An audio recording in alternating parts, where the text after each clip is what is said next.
జిల్లా గ్రామీణ అభివృద్ధి సంస్థ నిర్వహిస్తున్న సిక్కోలు డ్వాక్రా బజార్ కేవలం ఒక వ్యాపార వేదిక మాత్రమే కాకుండా మహిళల సాధికారతకు, గ్రామీణ ఆర్థిక వ్యవస్థకు బలాన్ని చేకూర్చుతోంది. జిల్లా కేంద్రంలోని 7 రోడ్ల కూడలి వద్ద మున్సిపల్ మైదానంలో ఏర్పాటు చేసిన ఈ బజార్లో గత 3 రోజుల నుంచి జోరుగా అమ్మకాలు జరుగుతుండగా సంక్రాంతి పండుగ దృష్ట్యా ఇంకో 2 రోజులు మాత్రమే ప్రదర్శన, కొనుగోలుకు అవకాశం కల్పించారు. దీంతో ఈ అవకాశాన్ని అంతా వినియోగించుకోవాలని నిర్వాహకులు కోరుతున్నారు. మొత్తం 101 మంది స్వయం సహాయక సంఘాల మహిళలు 84 స్టాల్స్లలో వివిధ రకాల చేతి ఉత్పత్తులను ప్రదర్శించి అమ్ముతున్నారు. 150 కోట్ల లాభార్జన ధ్యేయంగా ప్రతిరోజు 30 లక్షల మేర వ్యాపారం జరిగేలా గ్రామీణ ఆర్థిక వ్యవస్థ బలోపేతం చేయడమే లక్ష్యంగా బజార్ నిర్వహిస్తున్నారు.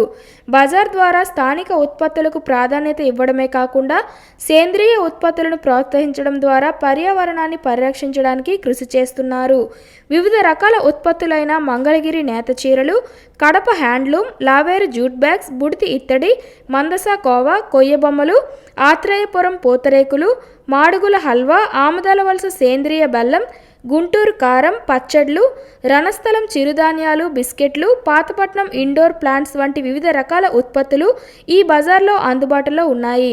అలమండ మామిడి తాండ్ర, సీతంపేట హెర్బల్, పొందూరు ఖాదీ, అనకాపల్లి ఏటి కొప్పాక బొమ్మలు, వజ్రపు కొత్తూరు ఎండు చేపలు, నెత్తళ్ళు, హెచ్చర్ల అప్పడాలు, గార మట్టి కుండలు, సరుబుజ్జిలి అగరబత్తులు ఇక్కడ ఆకర్షణగా నిలుస్తున్నాయి.